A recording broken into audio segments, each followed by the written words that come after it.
Poštovani gledaoci, po povratku iz Bodruma, domaćina Međunarodnog dečijeg festivala folklora, navratili smo u Izmir, u metropoli i trećem gradu po veličini u Turskoj. Po popisu iz 2005. godine u gradu i okolini je živelo 3,5 miliona stanovnika. Grad izlazi na Egejsko more i to je druga po veličini luka u Turskoj, odmah posle Istanbula.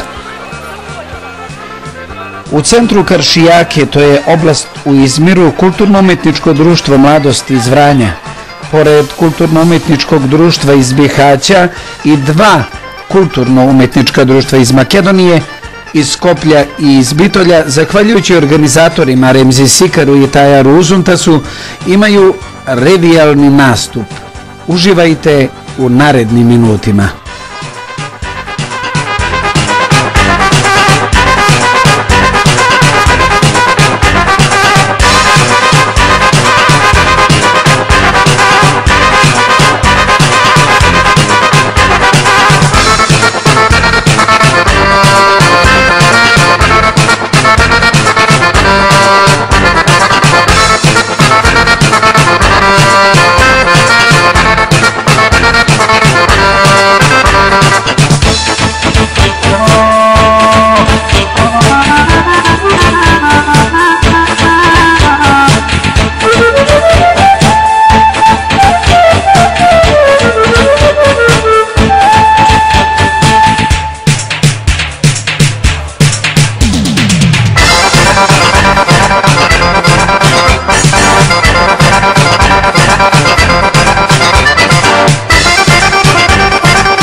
Ona getiririm, çok seviyorum.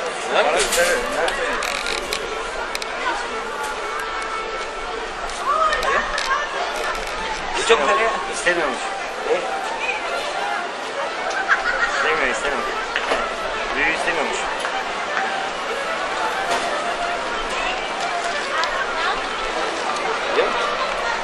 Kaži, pitaj. Evo, upravo ovdje u Izmiru probavamo školjke, odlične su. Ya buranın medyasını çok zor olmuş.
ediyoruz efendim. Sağ olsunlar, var olsunlar. Sırbistan'dan gelen değerli konuklarımız da. Sırbiya! Alkışlarla da efendim.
Pozdravim sve prisutne i da prenesem jedan veliki pozdrav iz Srbije.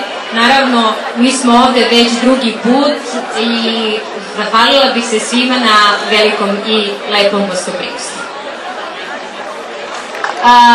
Posebno bih se zahvalila Remziju, gospodinu Remziju, jer smo, zahvaljujući njemu, ovde sa vama. Remzi, evo jedan poklon.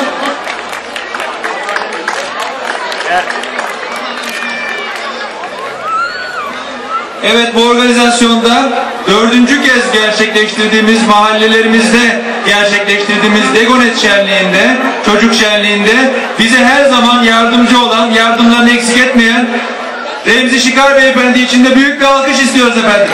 Kendisine teşekkür ederiz. Bu arada derneğimiz adına takdim edilecek olan plaketi vermek üzere Emekli Cumhuriyet Savcılarımızdan Sayın Mehmet Ali Tuncay Bey'i davet ediyorum. Kendisi dernek yönetim kurulumuz üyelerindendir. Buyurun efendim, hoş geldiniz. Değerli başkanlarım, değerli Üsküp Savcısı, değerli misafirler, yurt dışından gelmiş sevgili kardeşlerim, hepiniz hoş geldiniz. Derneğimizin bu küçük törenle, eğlencesine katıldığınız için şahsım ve derneğim adına hepinize teşekkür ederim. Atatürk'ün bize emanet ettiği bu ülke ve gençlik inşallah ilelebet yaşayacaktır. Türkiye'nin dışında olan Türkleri de bu vesileyle sevgiyle ve saygıyla anıyorum. Kendilerine sevgiler gönderiyorum. Geçen yıl bir Yunanistan'a gittim, Selanik'e kadar gittim. İnanın en çok Türklerin yaşadığı bölge burası, biliyorsunuz. Orada Türkçe konuşacak insanların çok azaldığını gördüm. Ve üzüldüm tabii.